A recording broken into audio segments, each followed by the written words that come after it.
O Senhor esteja convosco.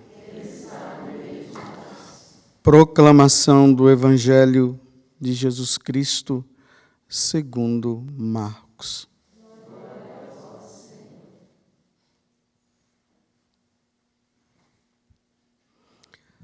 Naquele tempo, Jesus saiu da sinagoga e foi com Tiago e João para a casa de Simão e André. A sogra de Simão estava de cama, com febre, e eles logo contaram a Jesus. E ele se aproximou, segurou sua mão e ajudou-a a levantar-se. Então, a febre desapareceu. E ela começou a servi-los. À tarde, depois do pôr do sol, levaram a Jesus todos os doentes e os possuídos pelo demônio. A cidade inteira se reuniu em frente da casa. Jesus curou muitas pessoas de diversas doenças e expulsou muitos demônios. E não deixava que os demônios falassem, pois sabiam quem ele era. De madrugada, quando ainda estava escuro, Jesus se levantou e foi rezar num lugar deserto. Simão e seus companheiros foram à procura de Jesus. Quando o encontraram, disseram: "Todos estão te procurando." Jesus respondeu: "Vamos a outros lugares, às aldeias da redondeza. Devo pregar também ali, pois foi para isso que eu vim." E andava por toda a Galileia, pregando em suas sinagogas e expulsando os demônios. Palavra da salvação.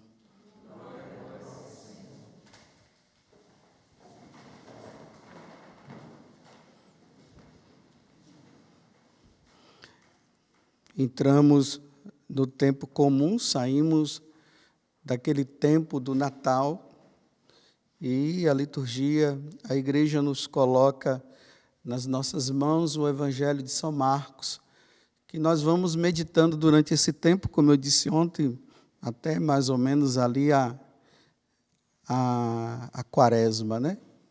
Aí as leituras vão ser leituras próprias. E, como eu dizia ontem, Marcos, ele inicia o Evangelho dizendo o Evangelho de Jesus Cristo, Evangelho da Boa Nova de Jesus Cristo, o Filho de Deus. Então é um convite a nós olharmos para o Filho de Deus.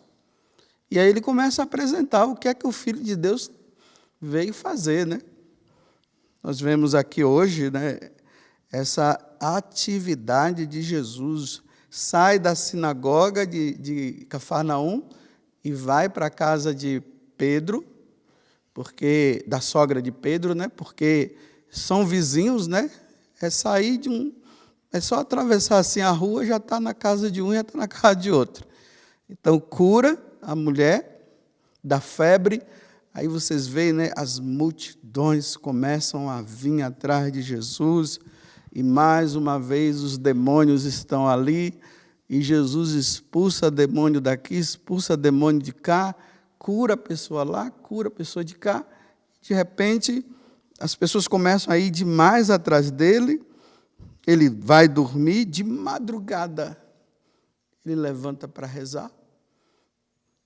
E aí, depois de um tempo de oração, voltam os discípulos e vêm, olha, todos estão te procurando. Aí Jesus diz: agora está na hora de eu sair daqui, porque eu preciso ir nas outras aldeias. E ele conclui dizendo assim: devo pregar também ali, nesses outros lugares, pois foi para isso que eu vim.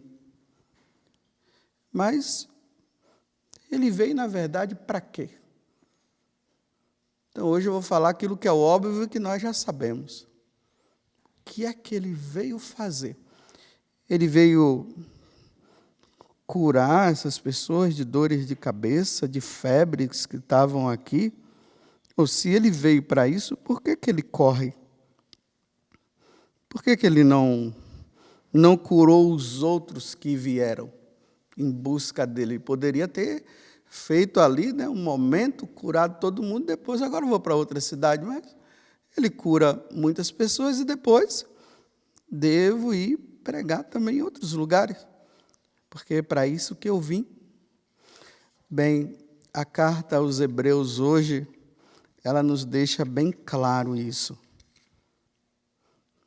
A primeira coisa que ele está dizendo é o seguinte, que Jesus não veio por causa dos anjos. Ele não veio à terra. O Verbo não se encarnou por causa dos anjos, né? De repente estava lá no céu a Santíssima Trindade e o Pai, né, encarrega o Filho de vir à terra para cuidar dos anjos. E olha que os anjos têm uma grande importância.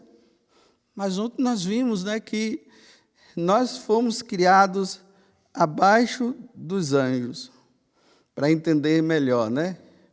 O mundo superior é o mundo espiritual. É onde Deus está. Lá é o mundo superior. O inferior é o que nós estamos, é esse mundo. E olha que os anjos estão no mundo superior. Nós estamos no inferior. Aí ele está dizendo, não, ele não veio por causa dos anjos. Ele veio para o mundo inferior, onde nós estamos, para quê? Para destruir o diabo, olha. Isso aqui precisa ficar muito claro para nós. Jesus veio na carne, como nós. Ele sendo Deus, ele é espírito, ele assume a inferioridade nossa, que é essa carne que nós temos, e o sangue, torna-se igual a nós para destruir o diabo. Mas o que é que o diabo estava fazendo ao ponto de que Deus ele se encarna para destruir o diabo? Porque o diabo, aqui está dizendo, tinha o poder da morte. O diabo nos levava à morte. Mais uma vez, vamos relembrar que no paraíso nós somos criados para sermos eternos. Nós não fomos criados para morrer. Mas lembremos, né, da árvore do conhecimento do bem e do mal, que nos levaria à morte, e o demônio conseguiu fazer com que nós comêssemos daquele fruto, e aí veio a morte. Então, a carta aos Hebreus está dizendo que o demônio exerce um poder sobre nós de morte. Mas, cada vez mais, isso precisa ficar bem claro para nós, que aqui está se referindo também à morte eterna.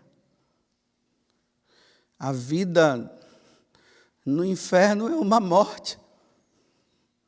É uma morte eterna, é um sofrimento eterno lá. Lá não se sai mais. E o demônio estava com o poder de nos levar à morte. Então agora Jesus vem para nos libertar desse poder. É morte pela morte.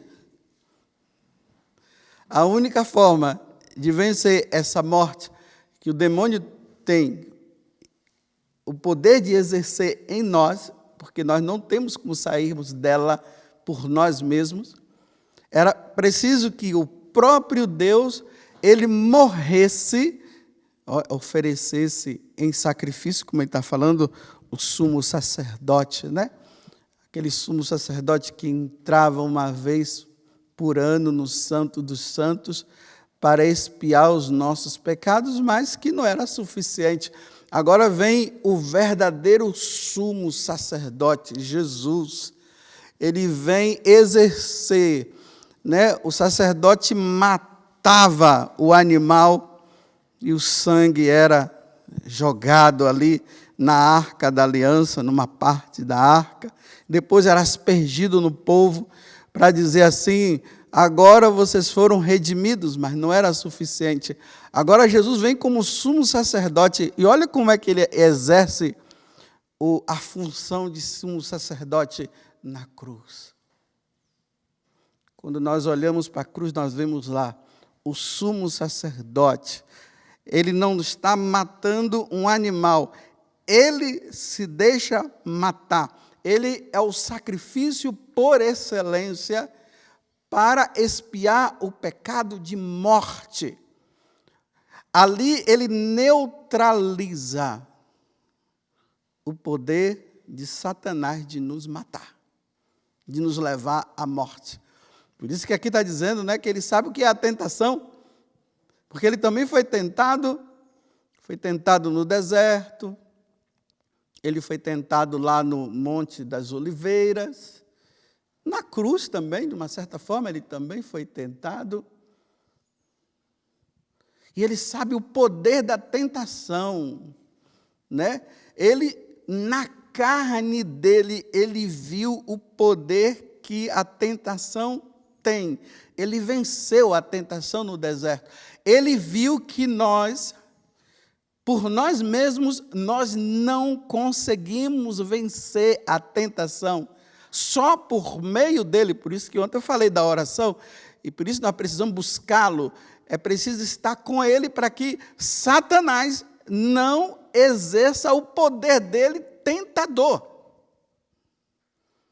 Porque sem a oração e sem Deus, claro que a oração nos leva a Deus, o demônio vai ter o poder de nos tentar e nos matar. Bem, vou explicar melhor para nós entendermos melhor. Jesus é a vacina. Hoje se fala tanto em vacina, né? Ele é um antídoto contra a morte.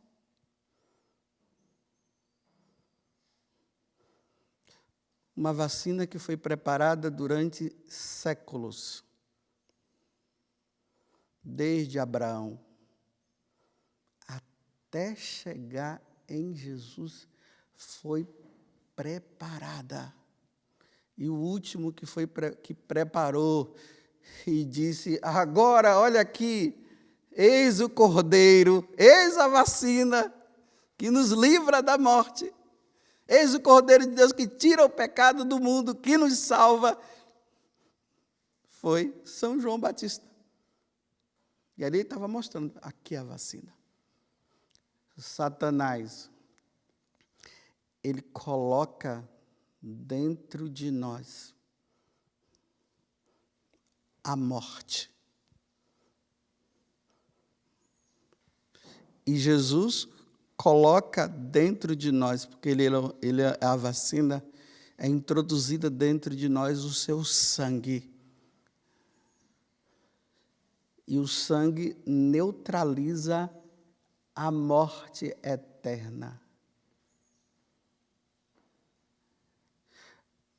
Só serão neutralizados aqueles que querem tomar essa vacina que é Jesus Cristo.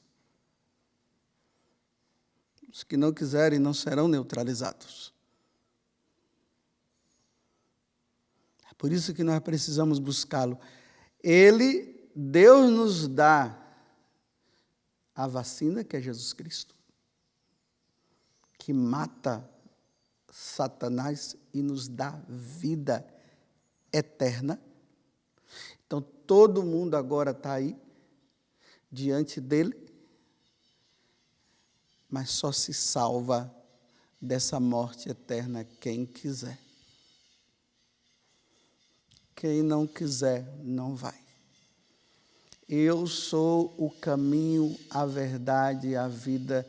Ninguém vai ao Pai, ninguém vai ao céu, se não passar por mim, se não tomar essa vacina que sou eu. Ninguém vai para a vida eterna. Ninguém se salvará. E aqui eu quero relembrar, aquela história que eu contei no sábado, para nós entendermos, que quem não vai a Jesus não se salva. Quem busca Satanás se perde. E quantas seitas satânicas têm surgido ultimamente? Antigamente era até uma coisa escondida, mas agora já não é mais escondida, já se tem, tem aí. E falam até que Satanás é bom. Aquele filme lá, o tal do filme de Lúcifer, que eu não assisti, mas eu ouvi uns comentários aí, ele se apresentava como um bonzinho, um cara bom. E tem muita gente agora achando que Satanás é bom. Ele é bom para te levar para o inferno. A bondade dele está aí. Aqui está a bondade dele, Você servi-lo para ele te levar para o inferno um dia. Agora, Jesus é a bondade, não é uma bondade, ele é a bondade por excelência, e ele nos leva para a vida eterna. Quando nós passamos por essa morte aqui, porque até aqui está dizendo, que depois que ele inoculou a morte em nós passamos a ter medo da morte. Mas a partir de Jesus a gente não tem mais medo da morte, é por isso que os santos não tinham medo da morte. Porque os santos diziam o quê? A morte é só uma passagem para a vida eterna. Não para essa vida que é passageira. O pessoal fica lutando por essa vida passageira, mas não luta pela vida eterna. Nós precisamos lutar pela vida eterna. Porque por essa morte todo mundo vai passar. Trazendo para os dias de hoje, com bichinho ou com bichão. Com ele, com esse vírus ou sem esse vírus, todo mundo vai ter que passar por essa morte. Agora, a questão não é essa morte que eu falo sempre para vocês, é a outra morte, que lá não é morte, é uma vida de morte no inferno.